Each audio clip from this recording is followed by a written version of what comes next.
Praise road. હું Stanley Macwan, મારી YouTube channel Gujarati Bible સ્ટડીમાં તમારું સ્વાગત છે. મારી ચેનલને આજે અત્યારે આગળ તમે સબસ્ક્રાઈબ કરી લો અને ઈશ્વરના જ્ઞાનમાં તમે વધતા જાઓ. ઈશ્વરની સજા જો આવે તો ખરેખર બહુ સારું છે. જો માણસ પાપ કરે છે, ભૂંડાઈ કરે છે અને ઈશ્વર એને સજા કરે છે તો ખરેખર ખૂબ સારું છે. દાઉદ રાજાને સજા થયેલી હતી, બહુ સારું હતું દાઉદ માટે. તમે જો આદમ અને હવાને સજા થઈ, બહુ સારું હતું એ લોકોના માટે. અને હું તમને કહું છું કે તમે જો એવો કોઈ પાપ કરો છો, તમે એવો કોઈ ગુનો કરો છો અને ઈશ્વર તમને સજા કરે છે તો તમને કહું છું તમારા માટે બહુ સારું છે. સજા થવી જ જોઈએ. અને હું તો કહું છું ભારે સજા થવી જોઈએ. કેમ સજા થવી જોઈએ? ઘણા લોકો એવું માને છે કે ઈશ્વર સજા નથી કરતા, પરંતુ બાઇબલમાં એવું કોઈ જગ્યાએ નથી. આદમને થઈ, હવાને થઈ તો પછી તમે કોણ? દાઉદને થઈ તો તમે કોણ? એટલે સજા તો થાય છે જ. અને જો સજા થાય છે તો એ ખરેખર તમારા માટે બહુ સારું છે. કેમ સજા સારી છે? એની પાછળ શું રહસ્ય રહેલું છે? સજાની પાછળ કયો ફાયદો છે? એ જાણવાના માટે આ વિડીયોને તમે આખો જુઓ.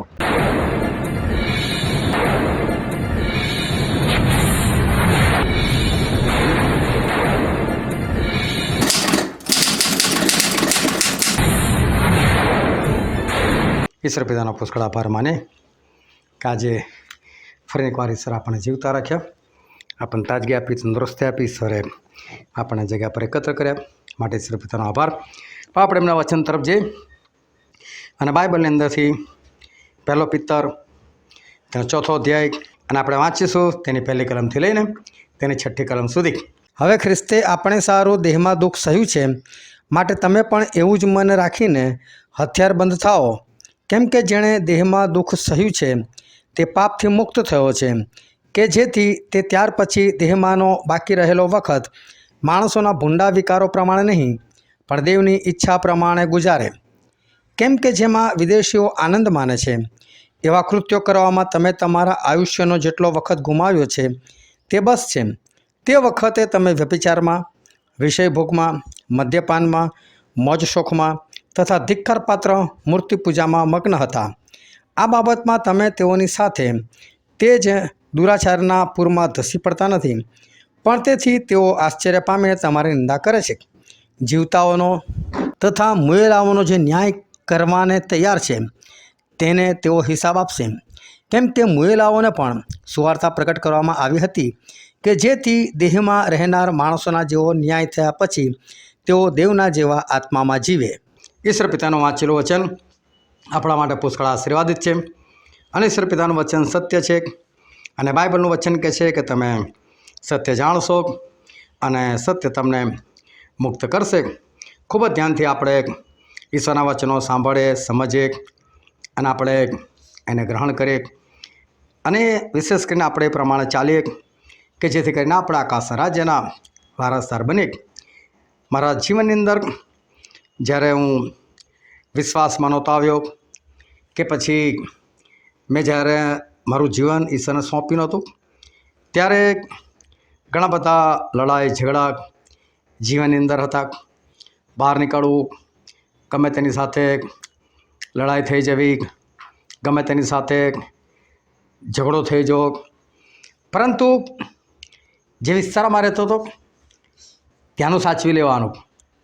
કારણ કે હજુ કુંવારો તો લગ્ન કરવાનું બાકી હતું, એટલે વિચાર આવે કે કદાચ ભવિષ્યમાં કોઈ જગ્યાએ છોકરી જોઈએ અને છોકરી દ્વારા તપાસ કરાવે તો કમસે કમ આપણા એરિયામાંથી સારી વાતો જાય. એટલે એ જગ્યાએ એક મુખોટું પહેરીને રહેવાનું. પણ ત્યાંથી બહાર નીકળો એટલે પછી આપણું જીવન એ બકવાસ હોય, લડાઈ હોય, ઝઘડા હોય. પરંતુ ઘરની આસપાસના વિસ્તારની અંદર જાણે સારું જીવન હોય એ રીતે ચર્ચની અંદર પણ રેગ્યુલર જવાનું. અને ભલે વિશ્વાસમાં નહોતો પણ મારી ત્યારથી જ એક આદત કે ચર્ચ શરૂ થાય એની કમસે કમ 10 મિનિટ પહેલાં તો પહોંચી જ જવાનું. એટલે ચર્ચમાં પણ રેગ્યુલર જઈએ, છેલ્લા બાકડે જ બેસીએ, પરંતુ 10 મિનિટ પહેલાં પહોંચી જવાનું. એટલું જ નહીં, જે મારી કમાણી હતી, સારી કમાણી હતી, અને એનો 10મો ભાગ પણ ઈમાનદારીથી કાઢીને આપી દેવાનો.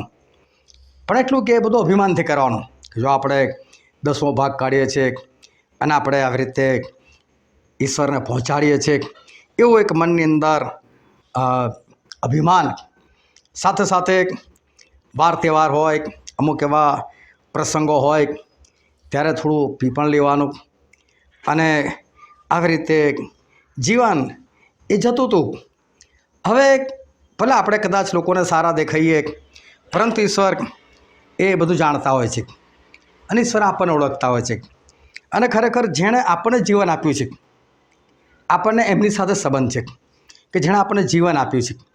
પરંતુ જેણે આપણને કશું નથી આપ્યું એની સાથે આપણને કોઈ લેવા દેવા નથી. પરંતુ જ્યારે આપણને ઈશ્વરે જીવન આપેલું છે તો આપણે એ પણ યાદ રાખવું જોઈએ કે જે ઈશ્વર આપણને જીવન આપેલું છે એ જીવનનો હિસ્સા પણ લેનાર આપણા મહાન ઈશ્વર છે. હવે શું થયું કે આ બધી આવી જિંદગીને કારણે ઘરની અંદર પણ લડાઈ ઝઘડા થયા, અને ઘરની અંદર લડાઈ ઝઘડા થઈને ઘર છોડવાનો વારો આવ્યો, અને એવી પરિસ્થિતિમાં મુકાઈ ગયા કે જાણે એવું લાગતું હતું કે આ કેવી પરિસ્થિતિમાં આપણે મુકાઈ ગયેલા છે, કે કેવી પરિસ્થિતિમાં આપણે આવી ગયેલા છે. અને એ વખતે આ પરિસ્થિતિ એ ગમતી નહોતી. આ પરિસ્થિતિ એવી લાગતી હતી કે જાણે ભયંકર ખરાબ હોય, અને એવું લાગતું હતું કે શું કંઈ આ તો કંઈક જીવન છે. અને આજે પણ એ બધા દિવસો જ્યારે યાદ આવે અને ત્યારે એવું થાય કે કેવા દિવસો એ હતા. એક ઓશિયાળું જીવન હતું, કોઈ કમાણી રહી નથી, અને જાણે એક શિક્ષા ઉપર આવી પડી હોય એવો એ દિવસો હતા. અને ખરેખર જ્યારે આપણું જીવન બરાબર નથી હોતું ત્યારે ઈશ્વરનો દંડ આપણી પાસે આવે છે. તમે ઈશ્વરમાં હતા કે નહોતા એ બધી પછીની વાત છે, પરંતુ માણસે જે કંઈ ભલું કે ભૂંડું કર્યું છે એનું ફળ તો એને મળે જ છે. પ્રથમ એને આ જીવનમાં મળે છે, આ શરીરમાં એને મળે છે, અને પછીની વાત તો પછી છે જ. પણ સૌથી પહેલું જે આપણને ફળ મળે છે, જે સજા મળે છે, એ ઈશ્વર તરફથી આપણને આ દુનિયામાં મળે છે. અને જ્યારે એ સજા મળે છે ત્યારે મેં જે અનુભવ કર્યો છે એ પ્રમાણે તમને કહું, અને બાઇબલના હિસાબે પણ તમને કહું કે સજા ખરેખર બહુ સારી છે. જો ઈશ્વર આપણને સજા કરે છે તો ખરેખર એ સજા એ બહુ સારી છે. સૌથી પહેલી વાત તો એવી છે કે આપણે એવા કામ જ ના કરીએ કે જેને કારણે આપણને કોઈ સજા ભોગવવી પડે. પરંતુ એવા કામ ના થાય એવું બનતું નથી. લોકોને ખબર જ નથી હોતી કોણ ઈશ્વર. લોકો પોતાની મસ્તીમાં જીવતા હોય છે, એટલે ભૂલો થાય છે જ, ગુનાહ થાય છે જ, અપરાધ થાય છે જ. એ ઈશ્વરમાં છે કે નથી એ બહુ મહત્ત્વનું નથી, એ પછીથી મહત્ત્વનું છે. પરંતુ કોઈ માણસ એવું ના કે પ્રભુ તમને નહોતો ઓળખતો, હું તમને નહોતો જાણતો, મને શું કામ શિક્ષા કરું છું. તમે જુઓ કે ખાડો પડેલો હોય રસ્તામાં, કોઈક માણસ અજાણ છે તો ખાડો કહે તને નથી ખબર એટલે નહીં પડવા દઉં, તને બાજુમાં મૂકી દઈશ. એટલે એ શક્ય નથી. તમે ભલે ઈશ્વરથી અજાણ છો, ઈશ્વરના વચનથી અજાણ છો, પણ તમારું જે જીવન છે જીવન જો યોગ્ય નથી તો ઈશ્વર તરફથી એક સજા એ આવતી જ હોય છે. અને એ સજા જે પણ આવે છે એ ખરેખર બહુ સારી છે. સજા આપણા જીવનમાં આવવી એ ખરેખર એ સારું છે. કઈ રીતે આપણા જીવનમાં સજા આવવી એ સારી છે. દાઉદ એ ઈશ્વરના માનીતા સેવક હતા. નાનપણથી એ ઈશ્વરને ઓળખતા હતા. નાનપણથી એ વાજિંત્રો બનાવતા હતા અને વાજિંત્રો વગાડતા હતા પણ હતા. નાનપણથી એ પોતે ગીતો લખતા હતા. જો ગીતો લખવા એનો રાગ બનાવો તો કદી બેસીને ટ્રાય કરજો, તમને સમજ જ નહીં પડે ગીતનો રાગ કઈ રીતે બનાવવાનો. આપણને ના સમજ પડે કે કઈ રીતે હું ગીતોનો રાગ બનાવું, એનું મ્યુઝિક કઈ રીતે આપું, એના શબ્દો કઈ રીતે ગોઠવવા, કઈથી શબ્દો લેવા. આ બધું કંઈ હસી ખેલ નથી, આ ઈશ્વરનું દાન હોય છે. હવે આ દાઉદ એ તો પોતે આરાધનાના ગીતો લખે, પોતે આરાધના કરે, એનો બધો અવાજ સરસ હશે, સાથે સાથે વાજિંત્રો બનાવે અને વાજિંત્રો વગાડે. જો વગાડવું તો સમજ્યા આવે, કેમ કે હું પણ કીબોર્ડ વગાડેલો છું, પણ જ્યારે કીબોર્ડ બગડે ને ત્યારે ખબર ના પડે કે કહો સુર કેવી રીતે ગોઠવવાનો. લાય આપણે ખોલી બોલીને રિપેર કરી નાખે, આપણને ના આવડે એટલે પછી બહાર લઈ જવું પડે. પણ આ તો દાઉદ તો એ વાજિંત્રો પણ બનાવે. એનો મતલબ વાજિંત્રો બનાવવાનું પણ જ્ઞાન છે. કે કઈ રીતે મારે કઈ જગ્યાએ કેવો સૂર વાગવો જોઈએ, કઈ રીતે ગોઠવવું જોઈએ. બહુ અદ્ભુત આ દાઉદ રાજાનું જીવન. અને બહુ નાની વયની અંદર તો એ ઈશ્વરની અંદર બહુ સરસ રીતે ચાલતા હતા. અને એ લોકો 8 ભાઈઓ હતા, એક બહેન પણ હતી. એ સમયે સાઉલ નામનો રાજા એ ઇઝરાયલમાં રાજ કરતા હતા. પણ સાઉલ રાજા 2 વર્ષ બરાબર ચાલ્યા. પછી એમણે ઈશ્વરનો વિરોધ કરવાનું શરૂ કર્યું. એના કારણે ઈશ્વરે નક્કી કર્યું કે સાઉલને હટાવો, કોઈ બીજો રાજા બનાવો. એટલે એમણે સમુએલને કીધું કે સમુએલ, યશાઈ નામનો માણસ છે ને, બેથલેહેમી છે, એના ઘરે જાગે છે. અને એના ઘરે જઈને એના છોકરામાંથી એકને મેં રાજા તરીકે પસંદ કર્યો છું. જો ઈશ્વરે ખાલી એટલું કીધું, એના છોકરામાંથી એકને. પણ 8 છોકરા છે. હું ના કીધું પહેલો, બીજો, ત્રીજો, ચોથો, કશું જ ના કીધું. એટલે સમુએલ તો ઈશ્વરના પેલા પ્રબોધક હતા, ઈશ્વરની સાથે વાતો કરનાર. એ પણ નાનપણથી ઈશ્વરને ઓળખે છે. હવે યશાઈના ઘરે ગયા. યશાઈના ઘરે જઈને એમની સાથે એ વાત કરે છે કે મને ઈશ્વરે મોકલ્યો છે. અને આગલા દિવસે એક માણસને મોકલીને કહેવડાવી દીધેલું, તારા બધા છોકરાને હાજર રાખજે કે છે, કારણ કે તારો એક છોકરો રાજા બનનાર છે. હવે સૌથી પહેલો અલિયાબ નામનો છોકરો આવ્યો, સૌથી મોટો. ફૌજી હતો, હાઇટ બોડી સરસ. સમુએલ જોયું કે આટલી જોરદાર હાઇટ બોડી, ઉપરથી યોદ્ધો, શાઉલની સેનામાં, તો આ જ બને ને, આ જ રાજા બને. એ તરત તેલ કાઢ્યું અને જેવું માથા પર રેડવા જાય, અભિષેક કરવા જાય, અને ઈશ્વરમાં અવાજ આવે, હે સમુએલ, હા નહીં, તો હું આ નહીં કહે છે કે ના. સમુએલે કે વાંધો, એ બીજો લાવો. બીજો આવ્યો, ત્રીજો આવ્યો, ચોથો આવ્યો, 5મો, 6, 7 સુધી આવી ગયા. છોકરા ખલાસ. સમુએલ કહે, એટલે બધા તારા છોકરા અહીં છે? તો કે ના, એક બહાર છે ને, કહે છે. તો કે મેં તને કીધેલું કે તારા બધા છોકરા નહીં રાખજે, એકને બહાર કેમ મોકલ્યું? અને એનું કારણ શું હતું કે દાઉદ નાનો છે, એટલે એના બાપને એવું કે આ થોડો બને રાજા, આ 7માંથી કોઈ પણ બની શકે. પરંતુ પેલા 7ને પણ એવું નહીં થતું કે બાપા એવું કીધું છે ને, તમારા છોકરાઓમાંનો એક બની શકે દાઉદ હોય તો રાખો ને ઘરમાં. છોકરાઓને પણ એવું, ભાઈઓને પણ, દાઉદ તો ના બને. પરંતુ ઈશ્વરે દાઉદ પર પસંદગી ઉતારી દીધી. દાઉદનો અભિષેક થયો. પણ શાઉલ ગાદી છોડવા તૈયાર નથી. શાઉલ ગાદી છોડવા તૈયાર નથી, પણ શાઉલને યુદ્ધમાં જવાનું થયું. અને યુદ્ધમાં આવ્યો ગોલિયાથ. ગોલિયાથ આવ્યો તો ગોલિયાથ બધા એનાથી બીવે છે, કોઈ લડી શકતું નથી. 40 દિવસ થાય છે. રોજ પેલો નિંદા કરે છે, યહોવા બાપની નિંદા કરે છે, ઇઝરાયલ પુત્રની નિંદા કરે છે. તમારામાં કહે છે દમ નથી, કે છે તમે કાયર છો, તમે આવા, તમે તેવા, તમારો યહોવા આવો, આવી રીતે નિંદાઓ કરે છે. પણ કોઈની તાકાત નથી એની સામે લડવાના માટે જાય. હવે 40 દિવસ થયેલા હતા. અને 40મા દિવસે યશાએ દાઉદને કીધું ને, આ 3 ભાઈઓ ફૌજી છે, કે છે યુદ્ધમાં ગયા છે, 40 દિવસ થયા, પણ શું થયું કંઈ ખબર નથી પડતી. ખબર લઈને આવે કે દાઉદ તો ખુશ છે કે ચલો લડાઈ જોવા મળશે, કેવું યુદ્ધ થાય છે એ બી જોવા મળશે. અને દાઉદ ત્યાં જાય છે અને ખબર પડે છે કે આ તો બધા ગોલિયાથથી ભાગતા ફરે છે. એટલે દાઉદ કે શું લડવા માટે જવું? અને આપણને ખબર દાઉદ લડવા માટે જાય છે, અને ગોલિયાથને મારી પણ નાખે છે. અને લોકોની નજરમાં દાઉદ આવે છે કે દાઉદ આટલો નાનો છોકરો આટલા બધા ગોલિયાથને માર્યો. એટલે શું થયું કે શાઉલ રાજા પોતે ખુશ થઈ જાય છે. શાઉલ રાજાને પોતાની પાસે રાખે છે, તું મારો શસ્ત્ર ઉઠાવનાર. શસ્ત્ર ઉઠાવનાર એટલે રાજાને એકદમ નજીકનો વ્યક્તિ.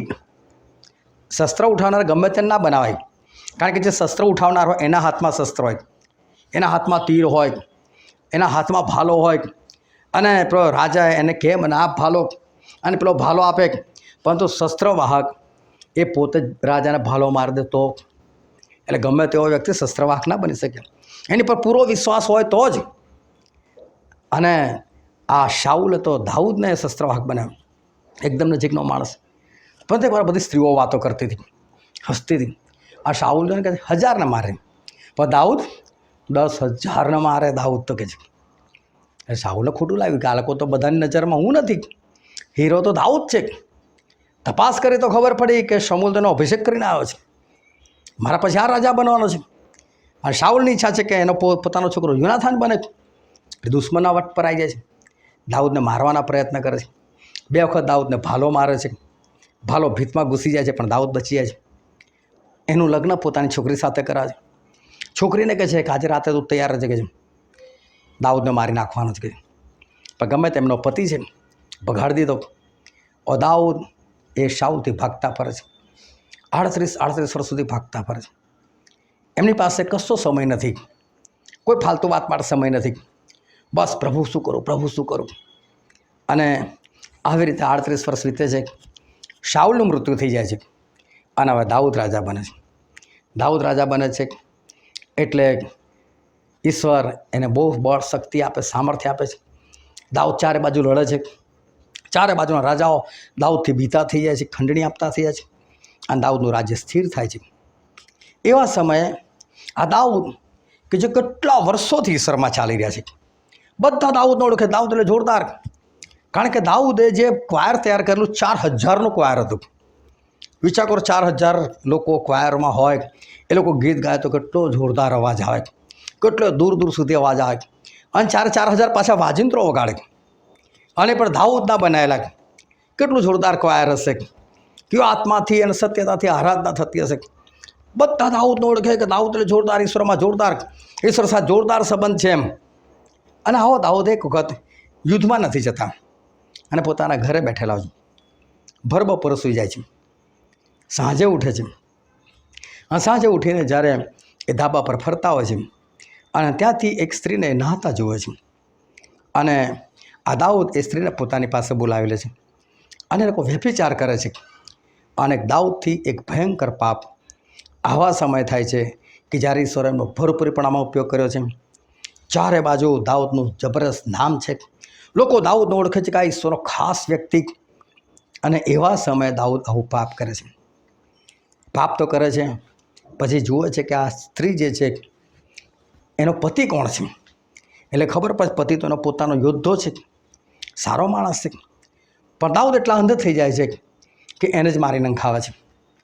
એને મારી નંખાયા પછી એની સ્ત્રીએ બાથશેબાને પોતાની પત્ની કરેલી છે.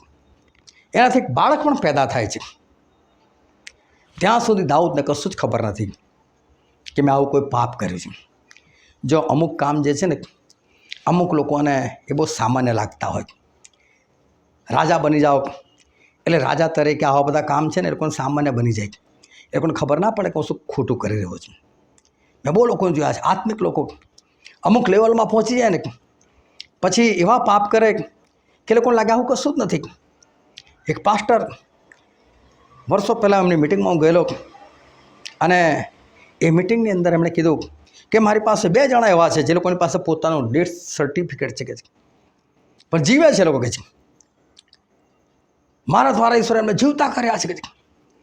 હવે આ બધાના કારણે એવા અભિમાનમાં આવી ગયા અને ઈશ્વર વિશે ગમે ત્યાં શબ્દો વાપરવા લાગે. જાણે પ્રભુ નોકર હોય એ રીતે વાત કરે. એ પ્રાર્થના કરે તો એવું એ રીતે પ્રાર્થના કરે, હે પવિત્ર આત્મા મારી સેવા કર કે છે. આવા શબ્દો વાપરે. પ્રભુ વિશે જ્યારે ઉપદેશ કરે, ઈસુ એટલે કોણ કે છે, એ તો ખાવરો હતો, દારૂબાજ હતો કે છે. એવી લોકો વાતો કરતા હતા કે છે. આ લોકો ગમે તે વાત કરતા, પણ તમે આવી રીતે કઈ રીતે બોલી શકો? એ તો કે મરવાનું થયું ને તો એક આગલી રાતે પાર્ટી કરીને મરવા ગયો કે છે. આવી રીતે વાતો કરે. અને અમુક લેવલે જાય ને પછી લોકોને એવું લાગે આ બધું કશું નથી, મારા ઈશ્વર સંબંધ એટલા સારા છે ને એટલે હું આવું બોલું તો ઈશ્વર ચલાવી લે એમ. એ કોઈ સામાન્ય લાગતું હોય છે. એક સેવક અને એમણે જાહેર કર્યું કે શું ઈશ્વરને માન આપવું જરૂરી છે કે છે. અને પછી એમણે ના પાડી, ઈશ્વરને માન આપવાની શી જરૂર છે કે છે. તમે કોઈ તુતાથી વાત કરો ને એ ક્યારે કરી શકો કે જ્યારે તમારી સાથે બહુ પ્રેમ છે. લોકોને બાપની સાથે કેમ પ્રેમ ન હોય? અહીંયા લા બાપ, એ પ્રેમ દેખાય તુતામાં? નથી હોતું એવું.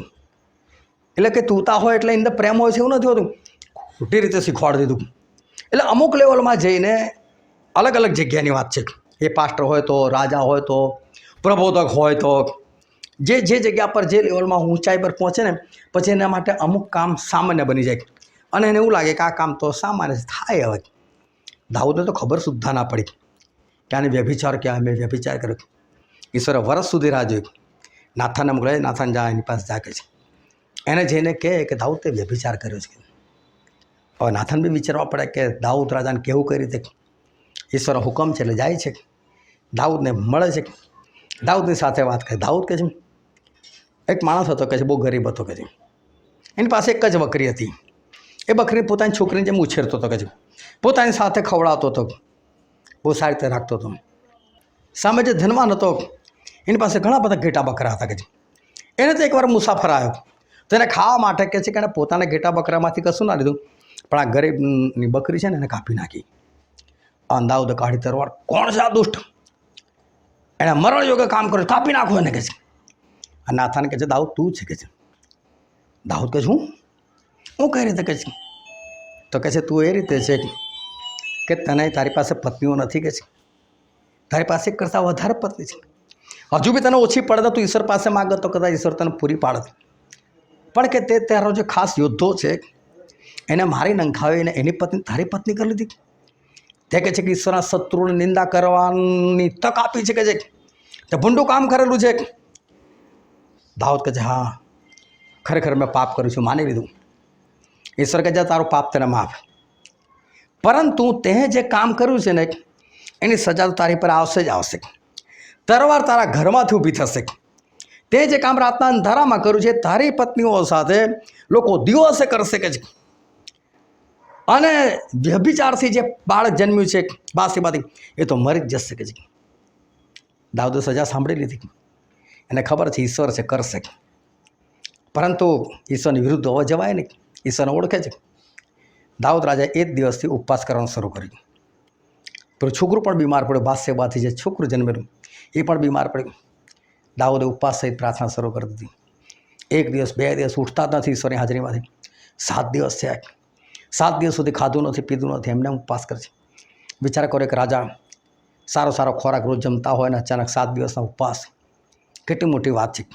પણ ઈશ્વરની સજા શરૂ થઈ. લો બહુ ધ્યાનથી સમજજો કે ઈશ્વરની સજા કેવી છે આપણા માટે. સજા શરૂ થઈ ગઈ અને 7મા દિવસે 2 નોકરો વાત કરતા હતા છોકરું મરી ગયું છે. દાઉદને કહીએ કઈ રીતે, કેટલો ઉદાસ છે, કેટલો દુઃખી છે, જીવે છે અને દુઃખી છે અને મરી ગયું છે એવું કહીશું તો ગાંડો ના થઈ જાય, કે છે. પણ દાઉદને ખબર પડે કંઈક થઈ રહી છે વાત. એટલે કે હવે શું વાતો કરો છો, કે છે. એટલે કોઈ બીતા કહી દઉં છોકરું મરી ગયું છે. સારું જાઓ કહી દો મારા માટે ગરમ પાણી મૂકી, કે છે. ગરમ પાણી કરાવડાવ્યું, નયા સારા કપડાં પહેર્યા, ડાઇનિંગ ટેબલ પર જઈને બેસી ગયા છે. એ ખાવાનું લાવલા અને બધાને એવું લાગે કે દાઉદ ગાંડો થઈ ગયો. રડતા નથી દાઉદ. છોકરું મરી ગયું, છોકરાને જોવા નથી જતા, એની માને મળવા નથી જતા. એ તો ખાવાનું લાવો, 7 દિવસથી નથી ખાધું. આ લોકોને લાગ્યું કેમ આવું, જ્યારે જીવતું ત્યારે ખાધું નહીં અને મરી ગયું ત્યારે ખાય છે. તો કે હવે હું એની પાસે જઈશ, કે એ થોડું ફરી મારી પાસે આવવાનું, શું શોખ કરવાનો, વાર્તા ખલાસ. જ્યાં સુધી એનામાં બચવાની શક્તિ હતી, એ બચી શકતો તો એવી મને આશા હતી, ત્યાં સુધી મેં ઉપવાસ કર્યા, મેં પ્રાર્થના કરી.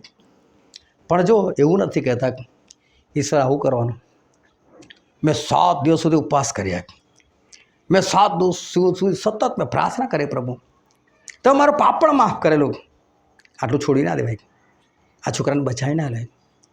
કશું જ નથી કહેતા, મરી ગયું તો મરી ગયું, ચલો મેં પાપ કર્યું તો હરાવું છું, આટલું જ ઠીક. પરંતુ એમનો એક બીજો છોકરો બીજી પત્નીથી, એનું નામ હતું આમનોન. અને આમનોન એની પોતાની સગી બહેન, એટલે કે બાપ એક પણ મા બીજી છે. અને એ છોકરીનું નામ હતું તામાર. હવે ગમે તેમ બાપ એક છે એની બહેન થાય, પણ એને એ જ ગમી ગઈ. એ જ ગમે ગઈ એટલું નહીં, એણે તો એ છોકરીની સાથે રેપ કર્યો, પોતાની બહેનની સાથે. અને તામારનો સગો ભાઈ એ તો આપશાલોમને ખબર પડી. એટલે આપશાલોમે લાગ શોધ્યો અને 1-2 વર્ષ પછી આપશાલોમના વાળ બહુ વધતા હતા. એટલે વાળ એને કાપવાના હતા. એના માટે મોટી મિજબાની કરી અને થોડે દૂર જગ્યાએ મિજબાની કરી. યરુશલેમ થોડી દૂર ગયા અને ત્યાં જઈને મિજબાની કરી અને પોતાના બાપને બી કીધું મારા બધા ભાઈઓને મોકલે, કે આમનોનને પણ મોકલે, કે આમનોને ખબર હતી કે મેં શું કર્યું છે આની બેન સાથે.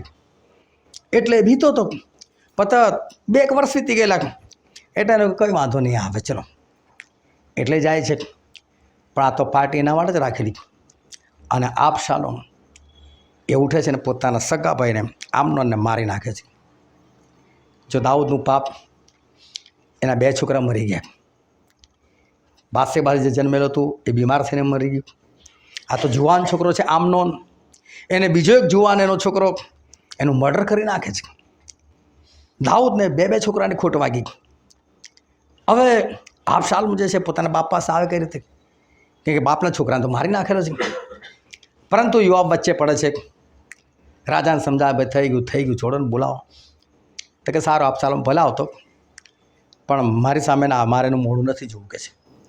મારો છોકરો થઈને મારે બીજા છોકરાને મારી નાખ્યો કે છે. એ મારું મોઢું નહીં જોવા પામે, મને કદી નહીં મળું કે છે. હવે બોલાય તો લીધો. હવે જો સગો છોકરો છે એ જુએ છે કે મારો બાપ મને નથી બોલાતો, એટલે એ પણ આઈડિયા મારે છે. દરબારની બહાર ઊભો થઈ જાય. અને જ્યારે રાજા દરબાર ભરીને બેસવા એટલે બધા ત્યાં ફરિયાદીઓ આવે, એ લોકોને પકડેલા ઊભા રહો. કઈ જાવ તો કે રાજાની પાસે. કેમ તો કે અમારા બેન ઝઘડો થયો છે, તે કામ કરો કે છે. ઝઘડો શું છે મને કહો. રાજાની પાસે કંઈ સમય હોય, કેટલા બધા લોકો આવતો હોય, તારીખો પડે, એના કરતાં મને કહી દો ને કે અને સરસ નિપટાઈ દે, યોગ્ય ન્યાય કરે બરાબર. લોકોને સરસ લાગ્યું, હા સારું યાર. તમે વિચાર કરો, સરકારી કામ તમે કરાવવા જાઓ, વારે ઘડે ધક્કા ખાવા પડતા હોય, અને કોઈક માણસ એવો મળી જાય જેવું કહેતો હોય લાવોનું તમારું કામ કરી આપો, કોઈ પૈસા નહીં કશું નહીં, યોગ્ય કામ કરી આપે, આપણને કોઈ સારું લાગે. ધીરે ધીરે પબ્લિક અબશાલોમની તરફ થઈ ગઈ. અને અબશાલોમની તરફ થઈ ગઈ એટલે 11 વર્ષ પછી અબશાલોમે પોતાની જાતને રાજા જાહેર કરી દીધો. એની સાથે એટલા બધા જોડાયા અને હલ્લો મચી ગયો, અવાજ થયો. અને કોઈ કીધું અવાજ શાનો છે? આ તો અબશાલોમનો અવાજ છે કે છે. અને કોઈક દોડીને રાજા પાસે કહ્યું, દાઉદ અબશાલોમે પોતાને રાજા જાહેર કર્યો છે કે છે. તે કેવું છે કે ભાગો અહીંથી કે છે, ભાગો. કારણ કે દાઉદને શું ખબર છે, મને ઈશ્વરે કીધેલું તારા જ ઘરમાંથી તારે વિરુદ્ધ તરવાર ઉઠશે. આજે વાતના 11 વર્ષથી થઈ ગયેલા, સજા ચાલુ છે. જો 11 વર્ષથી સજા ચાલુ છે. પહેલાં નાનું છોકરું મરી ગયું, પછી જવાન છોકરાનું મર્ડર થઈ ગયું, અને હવે પોતાનો છોકરો તરવાર લઈને બાપની સામે આવી રહ્યો છે. દાઉદ કહે છે ભાગો. બધા યોદ્ધાઓ લઈને દાઉદ ભાગી જાય છે. ભાગી જાય, જંગલમાં જતા રહે છે. પણ અબશાલોમ એમ કંઈ જાય એવો થોડો છે, એ પણ પાછળ પડે છે, એ પણ મારવા આવે છે. અને યોઆબ કહે છે, એનો સેનાપતિ ફોઈનો છોકરો હતો. દાઉદને કહે, દાઉદ તું એકલો છે ને 10,000 પહોંચી વળ્યો છે, તું અહીંયા ઘરમાં જ રહે, કે તું ના આવીશ લડવા માટે. કારણ કે અબશાલોમની નજર તારી પર છે, તને જ મારી શકે છે. એટલે કે છે તું ના આવીશ કે તને કદાચ કશું થાય તો. તું તો અમારા માટે બહુ મહાન વ્યક્તિ છે, તારું મરણ ના થવું જોઈએ. અમે મરી જઈએ ચાલે, અમે લડવા જઈએ છીએ, પણ બાય ચાન્સ અમે હારીએ તો કે તું મદદ કરવા માટે આવજે. જો હજુ બી દાઉદનું નામ જોરદાર, હજુ બી 10,000 મારી શકે છે. અમને કશું થાય, આખી સેનાને કશું થાય, દાઉદ એકલો કે તું મદદ આવજે કે છે. દાઉદને ખબર છે કે સજા ચાલે છે, કશું કરવા જેવું નથી. એટલે બધાને જો એક કામ કરો, હવે અબશાલોમ આવ્યો છે તો બચવા માટે કંઈક તો કરવું જ પડશે. પણ એક કામ યાદ રાખજો, અબશાલોમને કોઈએ મારવાનો નહીં કે. એનો છોકરો છે, દુશ્મન પણ છે, પણ સાથે સાથે દાઉદને ખબર છે 2 છોકરા તો હું ગુમાઈ બેઠો, ત્રીજો પણ ગુમાવું. એના કરતાં જે થતું થવા દો, મારું પાપ જ મારે ભોગવવાનો હોય છે, ભોગવી રહ્યા છે. હવે શું થયું કે અબશાલોમ એ પોતાના પશુ પર બેસીને જતો હતો, જંગલની અંદર જતો હતો, અને પેલા ઝાડની ડાળીઓ નીચે હતી, અને એની ગરદન ફસે ઝાડની અંદર, પશુ નીચેથી નીકળી જાય છે, પેલો અટકી રહે છે. તો કોઈ આવીને યોઆબને કહે છે, યોઆબ અબશાલોમની હાલત આવી છે. તો કે તને બુદ્ધિ છે કે નહીં? ત્યાં આવી હાલતમાં જોયો તો તેની ગરદન કેમ કાપી ના નાખી, એને મારી કેમ ના નાખ્યો? મારીને પછી મારી પાસે આવીને કહેવું તો ને, હું તને શાબાશી આપત. ખાલી આટલું કહેવા માટે આવ્યો, મને જગ્યા દેખાડ, કઈ જગ્યા છે? તો કે યોઆબ તને ખબર નથી, દાઉદે ના પાડે છે મારા છોકરાને મારવા નહીં. તો કે તારી જોડે કોણ ખોટી થાય? અને જઈને અબશાલોમને મારી નાખ્યું. દાઉદનો ત્રીજો છોકરો ગયો, એણે બાથશેબાના પતિને માર્યો. એની સામેના 3 છોકરા મરી ગયા, એક જન્મેલો અને બીજા 2 જુવાન છોકરા એને મરી ગયા. એટલું જ નહીં, એની પોતાની છોકરી પોતાના છોકરાથી ભ્રષ્ટ થઈ. અશાંતિનું વાતાવરણ એના ઘરમાં આવ્યું. પરંતુ ત્યાર પછી તમે આ દાઉદનું જીવન જુઓ, આખી જિંદગી દાઉદનું જીવન જુઓ. એના પછી દાઉદ ભૂલથી પણ કોઈ પણ જગ્યાએ વ્યભિચાર કર્યો નથી. ત્યાર પછી દાઉદે કોઈને ખોટી રીતે કદી માર્યા નથી. પછી દાઉદની અંદર આ વાત કદી પણ નથી આવી. કેમ? મારું બહુ ભોગવવું પડે છે, ભોગવવું પડે છે. હવે ખ્યાલ આવે છે ઈશ્વરની સજા સારી. કેમ ઈશ્વરની સજા સારી? કારણ કે સજા એવી ભયંકર હોય છે ને કે તમે ભોગવી લો ને, પછી એવું થાય ભૂલથી આ કામ નથી કરવું, આ કામ નથી કરવું. અને માટે ઈશ્વર તરફથી જ્યારે સજા થાય છે ને, ત્યારે સજા ભોગવીને જ્યારે આપણે પેલે પાર નીકળે છે તો ખરેખર આપણા માટે બહુ સારી વસ્તુ છે. આખા દાઉદના જીવન દરમિયાન આપણે જોઈએ એના પછી કદી પણ એમણે વ્યભિચારનું કામ એમણે કર્યું નથી. આ છે દાઉદ અને આ છે ઈશ્વરની સજા. અને ઈશ્વરની સજાની અંદર રહેલી એક સારી વાત, કારણ કે ભલે સજા હોય, ભયંકર હોય, પરંતુ ફાયદો એટલો થાય છે કે માણસ ફરી એ કામ નથી કરતું. એદન બાગની અંદર આદમ અને હવા બંને છે અને ઈશ્વરે એ લોકોને બધું જ આપેલું છે. આખી એદનવાળી એ લોકોની પૃથ્વી એ લોકોની એક આશીર્વાદ આપેલો, પૃથ્વીને ભરપૂર કરો, પૃથ્વીને વશ કરો. દરેક પશુ, દરેક પ્રાણીઓ બધા સાથે રહેતા હતા.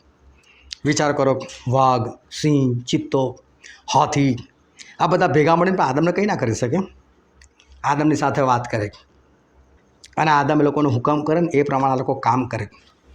આવા બધા પ્રાણીઓ આદમના વશમાં. એ તો થોડોક સમુદ્રના જળચર પણ એના વશમાં. એટલું થોડોક દરેક ફળ, દરેક ઝાડ એમના વશમાં. અત્યારે કદાચ જો ઘઉંની ખેતી હોય, હમણાં લોકોએ ઘઉં રોપેલા છે ને હવે આવતા મહિને કાપવાનો વારો આવશે એટલે મશીનો બોલાવશે અને પછી એ પેલા કણસલા કાપવામાં આવશે, એમાંથી ઘઉં કાઢવામાં આવશે, પેલા પોપટા ફેંકી દેવામાં આવશે. ઘણી બધી મહેનતનું કામ. પણ જો આદમ રોપે ને તો આદમે ખાલી પાકે ને એટલે ઘઉં ચલો ફટાફટ બહાર આવીને એક બાજુ ગોઠવાઈ જાઓ એટલે ઘઉં ગોઠવાઈ જાય. એમને ખાલી જમીનને ઓર્ડર કરો, જમીન ખેડાઈ જાય એટલે જમીન ખેડાઈ જાય અને અંદર બીજ ખાલી ઊભા રહે ને બીજ લઈને એટલે બીજને ખાલી ઓળખે જાઓ પોતપોતાની જગ્યા પર રોપાઈ જાઓ તો રોપાઈ જાય. આદમને શાંતિ હતી. જો એમને કદાચ કોઈ ફળ ખાવાનું મન થાય, કદાચ કેરી ખાવાનું મન થાય અને કેરી બહુ ઊંચાઈ પર છે, પાકી કરે છે ને મન થયું આ ખાવે છે એટલે આંબાને કહ્યું આંબા પેલી કેરી લાવી એટલે કેરી સીધી આવે એમના હાથમાં જાય, નીચે ના પડે. એમને કદી ખાટી કેરી ખાવાનું મન થાય ને કાચી કેરી ખાવાનું મન થાય તો કાચી કેરી માટે ઓર્ડર કરે. બહુ શાંતિમય જીવન હતું, બહુ શાંતિમય. પરંતુ સ્ત્રીએ ભૂલ કરી નાખી અને પેલા સાપના વશમાં આવે છે, એની વાતો સાંભળે છે અને જે ફળ ખાવાની ઈશ્વરે મના કરેલી એ ખાય છે. એટલું જ નહીં, આદમને પણ એ ખવડાવે છે. ઈશ્વર આવે છે, એ આદમ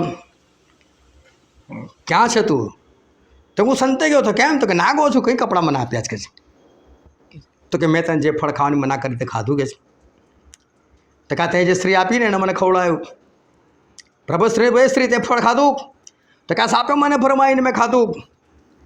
અને પછી ઈશ્વરની સજા આવે છે. સાપની વાત તો આપણે કંઈ કરવી નથી, પણ સજા આવી હવા પર. તારું ગરોદરપણાનું દુઃખ હું ખૂબ જ વધારીશ. ગરોદરપણાનું દુઃખ એટલે કે પ્રેગ્નન્સીનું દુઃખ, એક બાળક જણવાનું દુઃખ હું ખૂબ જ વધારીશ. જો આજે પણ ચાલતું આવ્યું છે. એક બેન હતા અને હજુ પ્રેગ્નન્સી હતી ને મને મળ્યા. મને કહે છે મારા માટે પ્રાર્થના કરજો, મને નોર્મલ ડિલિવરી થાય. મેં કહું બેન તમને નોર્મલ ડિલિવરી થશે ને દુખાવો વગર ડિલિવરી થશે? મેં કહું દુખાવો વગર? કેમ કે આ આદમને જે શ્રાપ મળ્યો ને એટલે બધાને એવું અંદર ઘૂસી ગયું છે દુખાવો થાય તો જ બાળક થાય, બાકી બાળક ના થાય. આ ઘૂસી ગયું છે. એટલે કહું વગર દુખાય? મેં કેમ ઈશ્વર ના કરી શકે? કે હા કરી શકે. મેં મારા જ ઘરે સાક્ષી આપી. મારા ઘરમાં સ્ટેનું જન્મ્યો, મારા ઘરમાં જન્મ્યો, કોઈ દુખાવો નહીં, કશું નહીં. શેનું જન્મે કોઈ દુખાવો નહીં, ઘરમાં જ જન્મે, કશું જ નહીં. કરી શકે છે ઈશ્વર, પણ એમના મનની અંદર ઘૂસ્યું નહીં. સારું સારું તમે એવી પ્રાર્થના કરજો ને કે દુખાવો ના થાય, પણ હૃદયની અંદર એ વાત નહીં. હવે શું થયું? થતાં સમય થઈ ગયો, ડિલિવરીનો સમય આવી ગયો, દુખાવો બિલકુલ નહીં. હોસ્પિટલ લઈ ગયા, ડૉક્ટર બી કીધું અમને દુખાવો નથી. એટલે દુખાવો જોઈએ, ડૉક્ટરનો કહેવાનો મતલબ એમ હતો. અને આ બેને મને વાત કરી ફોન પર કે સાહેબ એવું દાખલ થઈ ગયું છે, પ્રાર્થના કરો. મેં કહ્યું સારું. મેં ફરી વાર પ્રાર્થના કરી, પ્રભુ બિલકુલ દુખાવો વગર નોર્મલ ડિલિવરી. અડધો કલાક થયો, ફરી મારી પાસે ફોન આવ્યો. સ્ટેલ એક વાત કહું, એવી પ્રાર્થના કરો દુખાવો થાય કે મેં પ્રભુને કઈ રીતે કહું કે પ્રભુ આને દુખાડો, પ્રભુ દૂર કરે. હું કઈ રીતે કહું કે દુખાડો? હું આવી કઈ રીતે પ્રાર્થના કરું? પણ મેં કહું છતાં હું તમારા માટે પ્રાર્થના કરું છું. હવે એનો વિશ્વાસ કેવો કે સ્ટેન્ડ બી પ્રાર્થના કરશે, દુખાવો થશે અને મારી ડિલિવરી થશે. હું પ્રભુને કહી નથી શકતો પ્રભુ તમે દુખાવો પેદા કરો. એટલે મેં મારી રીતે પ્રાર્થના કરી, પ્રભુ આ દીકરીનું સારું કરો બસ એમ. મને ખબર પ્રભુએ કઈ રીતે સારું કરવાનું, પણ થયું કે પેલીનો દુખાવો વધ્યો. એ દુખાવો વધ્યો એટલે મને કીધું મને તો દુખાવો સ્ટાર્ટ થઈ ગયો છે, તો ખુશ થઈને હવે નોર્મલ ડિલિવરી થશે. ઓછું થયું, દુખાવો વધ્યો. હજી લોકો આ દુખાવાનો અનુભવ કરે છે, એમને ખબર છે કે આ દુખાવો કેટલો બધો ભયંકર હોય. હવે રહેવાતું નહીં, ફરી ફોન કર્યો, સ્ટલીભાઈ દુખાવો ના થાય. મેં કહું હવે શું? મેં કીધું તમે તમારી રીતે પોતે તમે લીધું છે, તમે જાણો. મેં કીધું ચલો ઈશ્વરની કૃપાથી નોર્મલ ડિલિવરી થઈ. પરંતુ આ તો ઈશ્વરે હવાને કીધેલું કે હવા આ ગરોદરપણાનું દુઃખ હું વધારીશ કે છે, એ ખૂબ થશે. વિચાર કરો, 9 મહિના દરમિયાન આ સ્ત્રીએ વેઠવાનું આવ્યું. શાને તે? એના પાપને કારણે. પછી પ્રભુ આદમ તરફ ફર્યા. આદમ કહે છે તે તારી સ્ત્રીની વાત માની છે કે છે, અને જે ફળ ખાવાનું મેં તને ના પાડેલે ફળ તે ખાધું છે, એટલે હવેથી તું કહે છે કે દુઃખે રોટલી ખાશે. રોટલી શબ્દ જ નહોતો ત્યાં સુધી, ફળાદી જ ખાવાના હતા. તું દુઃખે રોટલી ખાશે, શાક ખાશે, કે ખેતરનું શાક ખાઈશ. તું કહે છે આ બધું આપણા માટે હતું, શાક બાક બનાવવાનું, મસ્ત ફળાદી ખાઈને બિંદાસ રહેવાનું હતું. સ્ત્રીએ કોઈ ચૂલો બૂલો કશું કરવાનું નહોતું, સારું હતું બધું. પણ કહેવાય તું દુઃખે રોટલી ખાઈશ, તું શાક ખાઈશ, પરસેવો ઉતારીને ખાઈશ. હવે તારે પરસેવો પાડવો પડશે. બહુ શાંતિમાં હતું ને તારું જીવન, હવે શાંતિમાં નહીં રહી. જો આ બધી સજા થઈ આ લોકોને. હવે તમે વિચાર કરો કે આપણને કોઈ તકલીફ નથી ના શાક બનાવવામાં, કશામાં તકલીફ નથી. અત્યારે તો બહેનો પણ યુટ્યુબ પર જોઈને નવું શીખી લે. એવું ના વિચાર શ્રાપ કહેવાય, ફળાદી ખાવાના હતા. હજુ નવું શોધી કાઢે, નવી રેસીપી શોધી કાઢે. પેલી બાયનો વાંક કાઢતો હતો એનો પતિ, આવું શાક બનાવવાનું કે છે.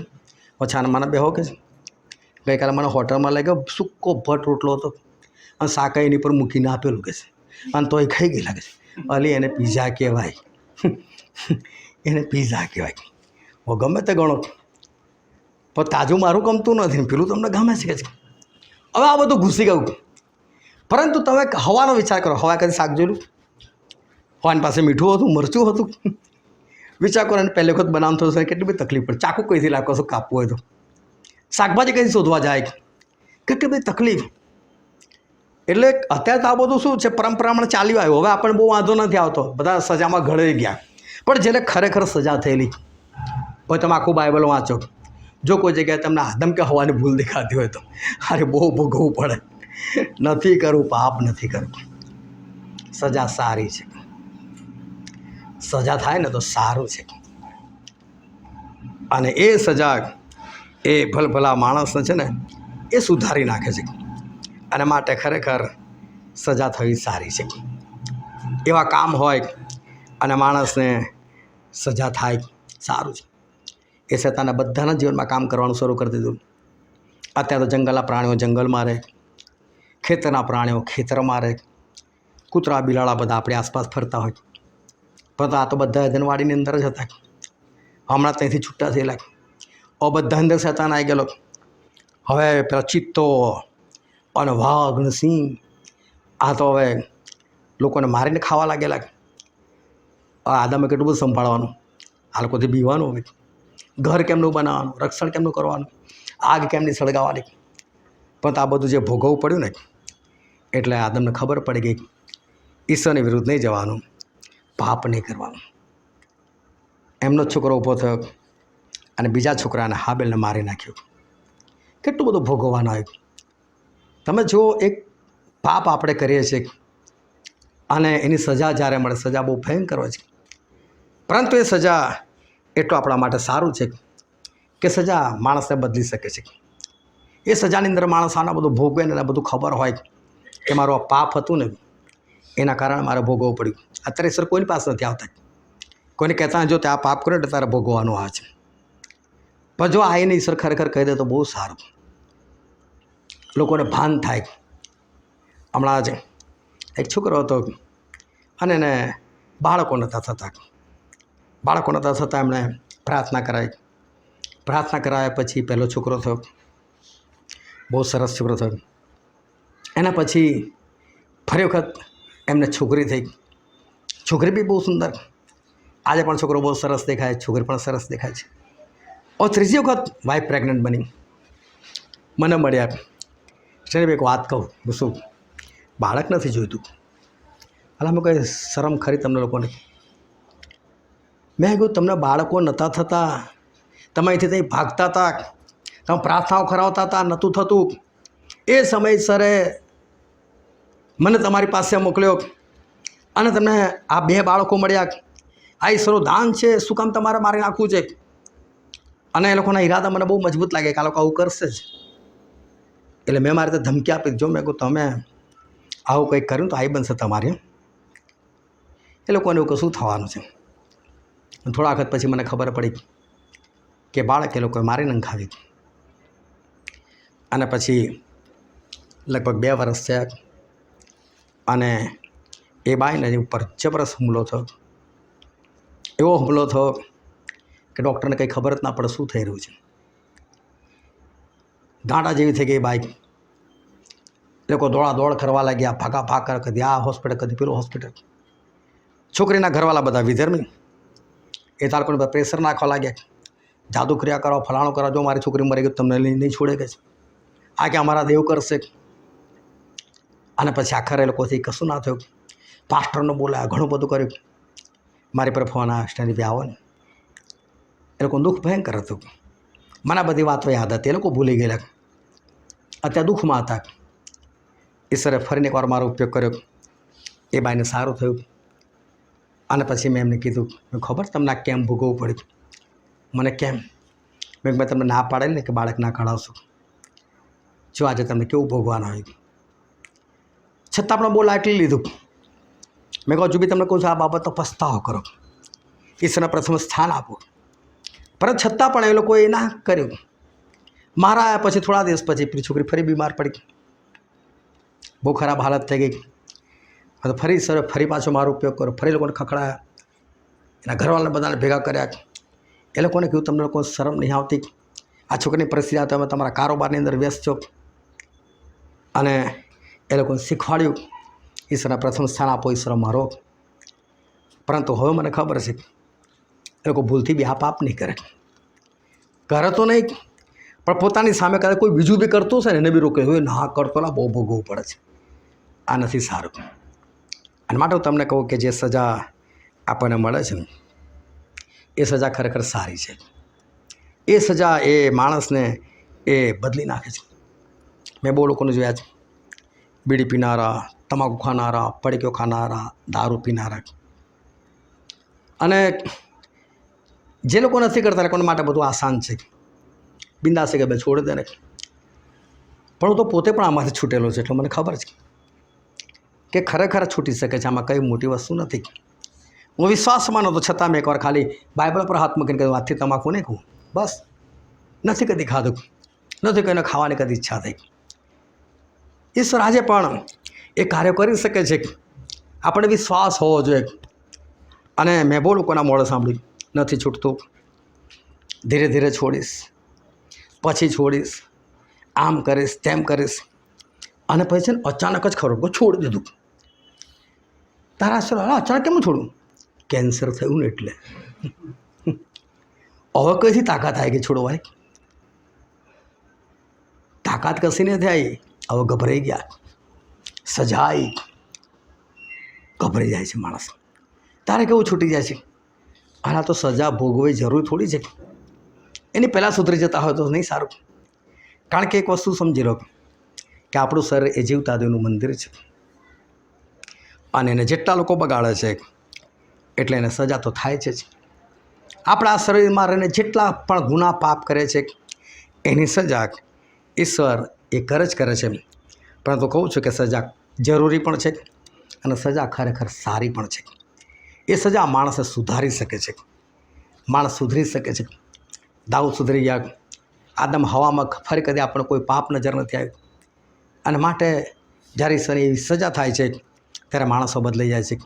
અને આજે આપણે જે વચન વાંચેલું હતું, પહેલો પિત્તર અને ચોથો અધ્યાય, અને આપણે 1 થી 6 કલમો વાંચેલી હતી. પોતે આપણે વાંચીએ એની પહેલી જ કલમ. હવે ખ્રિસ્તે આપણે સારું દેહમાં દુઃખ સહ્યું છે, માટે તમે પણ એવું જ મન રાખીને હથિયારબંધ થાઓ. કેમ કે જેણે દેહમાં દુઃખ સહ્યું છે તે પાપથી મુક્ત થયો છે. જેણે દેહમાં દુઃખ સહ્યું છે તે પાપથી મુક્ત થયો છે. આ ઈશ્વર કહે છે કે જેણે શરીરમાં દુઃખ સહન કરેલું છે ને, આ સજા સહન કરેલી છે ને, પછી પાપથી આઝાદ થઈ જાય છે. આ તો ઈશ્વર સજા તરત નથી કરતા ને, એટલે બધા લોકોની હિંમત ખુલતી જાય છે. પણ જ્યારે સજા થાય છે ને, અને સજા માણસ ભોગવે છે પોઝિટિવલી, એ ઈશ્વર તિરસ્કાર કરીને કેવા ઈશ્વર છે, મેં ખાલી આટલું કર્યું, પેલો તો આટલું બધું કરે છે, એને હજુ કશું નથી થયું, અને મને આટલી સજા, મારી પ્રજા. તો પછી ખોટી વાત, તો હજુ ભોગવવાનો આવે. બહુ ધ્યાનથી સમજજો, તો હજુ પણ ભોગવવાનો આવે. પરંતુ જ્યારે ઈશ્વરની સજા આવે ને માણસ યાદ રાખે કે મારા આ પાપને કારણે મારી પર આ સજા આવી છે, એને હસતામાં હોય, શાંતિ સહી લેવાની. દાઉદ રાજા એક જ વસ્તુ કીધું, પ્રભુ તમારા હાથમાં આવું છું, બસ. ભલે તમે સજા કરો, પણ તમારા હાથમાં જ, પણ તમારે જે કરો તે કરો. મારી નાખો તોય, જીવાડો તોય, જે કરો તમે કરો. એટલે એમને એક હિંમત મળશે ઈશ્વર તરફથી. અને સજા થયા પછી માણસને ખબર પડે છે કે ખરેખર આ પાપ એ કરવા જેવું નથી. અને પછી હંમેશા આપણે એ પાપથી દૂર થવું પડે છે. પરંતુ જો એ સજાની અંદર માણસ જાગૃત ના થાય, કારણ કે ઘણા પાછા એવા હોય, સજા થાય ને તો ફરી પાછા ઈશ્વરનો વિરુદ્ધ પડે. આટલી બધી સજા કરવાની, આમ કરવાનું. ઈશ્વરની આઈ છે, એ જેટલું કરું છું ને એટલું જ કરે છે, એનાથી વધારે નથી કરતા. ઇઝરાયલ પુત્રોને કીધું કે તમે નથી માનતા ને, તો હું કહું છું માની જાઓ, અને નહીં માનો તો યર્મિયા પ્રબોધકને કીધું જા એને કહે 70 વર્ષની સજા થશે. ઇઝરાયલ પુત્રો ના માને, શું 70 વર્ષની સજા થવાની? કોણ કરવાનું આપણને સજા? આપણે આટલા જોરદાર છે, બહાદુર લોકો છે, આપણને કોણ સજા કરવાનું? પણ નબુકદનેસર રાજા ચડી આવ્યા, 70 વર્ષની ગુલામી થઈ. તો 70 વર્ષની અંદર પણ કકડાટ ચાલુ જ. તો ઈશ્વર ગુલામી વધારી દીધી, 430 વર્ષની કરી દીધી. બાઇબલ વાંચજો, ખબર પડશે. એ 430 વર્ષમાં ના સુધર્યા, તો ઈશ્વરે એ સજા વધારીને 2520 વર્ષની કરી નાખી. અને છેક નબુકદનેસરના જમાનામાં ગુલામ બન્યા, છેક 1948માં આઝાદ થયા. ટોટલ 2590 વર્ષની સજા લોકોએ ભોગવી. આજે અત્યારે આઝાદ છે, પરંતુ માણસ એ સજાની અંદર ના સુધરે અને પછી બી બકવાટ કરે કે મને આટલું બધું, મને ફલાણો, મને ઢીકણું, તો પાછો વધારે પ્રોબ્લેમ થાય. પણ સજા ખરેખર સારી છે, જો માણસ એને પોઝિટિવલી લે તો સજા સારી છે. અને પછી એનો બીજી કલમમાં છે તો કે જેથી તે ત્યાર પછી દેહમાંનો બાકી રહેલો વખત માણસોના ભૂંડા વિકારો પ્રમાણે નહીં, પણ દેવની ઈચ્છા પ્રમાણે ગુજારે. હવે માણસ શું કરે? દેહમાં દુઃખ સહન કર્યા પછી હવે એને ભાન થાય છે, હવે આવું જીવન નથી જીવવું. હવે વિકારો પ્રમાણે નહીં, હવે દુષ્ટ વાસનાઓ પ્રમાણે નહીં, હવે તો યોગ્ય રીતે જીવન જીવો. એને ભાન થઈ જાય છે, હવે કોઈ વિકારોમાં જીવન જીવવું નથી. અને જે ઈશ્વર આપણને ખાસ કહે છે, વાંચો એની 3જી કલમ. કેમ કે જેમાં વિદેશીઓ આનંદ માને છે, એવા કૃત્યો કરવામાં તમે તમારા આયુષ્યનો જેટલો વખત ગુમાવ્યો છે તે બસ છે. તે વખતે તમે વ્યભિચારમાં, વિષયભોગમાં, મદ્યપાનમાં, મોજ શોખમાં તથા ધિક્કારપાત્ર મૂર્તિ પૂજામાં મગ્ન હતા. તે બસ છે. વિદેશીઓ જે ખોટા કામ કરવાની અંદર, જે પાપ કરવાની અંદર એ લોકો આનંદ કરે છે, એવા કામ કરવામાં તમે અત્યાર સુધી જેટલો સમય ગુમાવ્યો એટલો બસ છે. કે આજે તમારી જે બી ઉંમર છે, 80 વર્ષની હોય, 85 વર્ષની હોય, 50 વર્ષની હોય, 25 વર્ષની હોય કે 40 વર્ષની હોય, તમારી જે બી ઉંમર છે, પણ આ જે પ્રભુ તમને દરેકને કહેવા માગે છે કે તમે તમારા આયુષ્યનો જેટલો સમય પાપમાં ગુમાવ્યો ને, બસ હવે બસ કરો, આજે બસ કરો એમ કહે છે પ્રભુ. હવે બસ કરી દો કે છે. કેમ?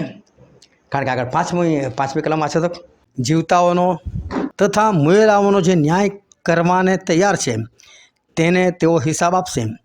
હા, જે જીવતાઓનો અને મુયેલાનો ન્યાય કરનાર ઈશ્વર છે, એને જવાબ આપવાનો છે આપણે. એના માટે ઈશ્વર આજે ચેતવણી પણ આપે છે કે જે સજા થયા પછી નથી સુધરતા એવા લોકોને કહે છે કે ભાઈ સુધરી જાઓ. દાઉદ રાજાને જો સજા થઈ તો સુધરી ગયા, આદમ હવા સુધરી ગયા. આજે ઈશ્વર કહે તમે જેટલો સમય પાપમાં ગુમાવો એટલો બસ થઈ ગયો, બસ આજે નિર્ણય કરી નાખો, આજથી બધું બંધ. બસ, કારણ કે તમારે જવાબ આપવો પડશે. અને જે જવાબ આપવો પડશે ત્યારે ભારે થશે. અને બહુ ધ્યાનથી સમજો, જે દિવસે તમારે ઈશ્વરને જવાબ આપવો પડશે ને, બધાને જવાબ નથી આપવાનો. કારણ કે બધાને કેમ જવાબ નથી આપવાનો? ઈશ્વર એક એકને ઓળખે છે. હવે ઈશ્વરને ખબર જ છે કે આના પાપ માફ થઈ ગયા છે, ત્યાર પછી આણે કોઈ કૃત્ય જ નથી કર્યું, તો પછી એનો ન્યાય શું કામ કરે? એને તમે જ કહે ચાલ આવી જા ભાઈ અંદર. એટલે લખેલું પણ છે 1 કોરિન્થીયો 11મા અધ્યાયની કે તમારો ન્યાય કરવામાં ન આવે ને માટે પોતાની પરીક્ષા કરો. રોજ રોજ પોતાની પરીક્ષા કરો અને સુધરતા જાઓ કે જ્યારે ન્યાયનો સમય ત્યારે તમે બિલકુલ ઓકે હોય તમારો ન્યાય કરવામાં ના આવે. તો માથીનો 25મો અધ્યાયમાં જમણી તરફ લાવવાનું શું કીધું? હે મારા બાપના આશીર્વાદી, તો તમે રાજ્યનો પાયો નખાયા વગર, ધરતીનો પાયો નખાયા વગર જે રાજ્ય તમારા સારું તૈયાર કર્યું તેનો વારસો લો. કશું લોકોને પૂછપરછ નથી કરી. કેટલાકમાં જીત્યા બતાવે છે, કોઈ જોડે ઝઘડો કશું જ નથી પૂછ્યું. જાઓ તમે ડાયરેક્ટ ત્યાં ગાડી. એટલે ઈશ્વર છે ને ન્યાય કરવા માટે જેને જવાબ આપવો પડશે ને એ લોકો પાસે શું જવાબ હોય? મિત્ર તે કપડાં કેમ નથી પહેર્યા? એની પાસે હતો કોઈ જવાબ? એની પાસે કોઈ જવાબ નહીં હોય. એટલે બાઇબલમાં લખવાનું કે તમે બળબડાટ ના કરો તો તમારો ન્યાય કરવામાં નહીં આવે. અને માટે એવું જીવન જીવો કે પ્રભુના આવતા પહેલાં આપણે બિલકુલ નીલ થઈ જઈએ.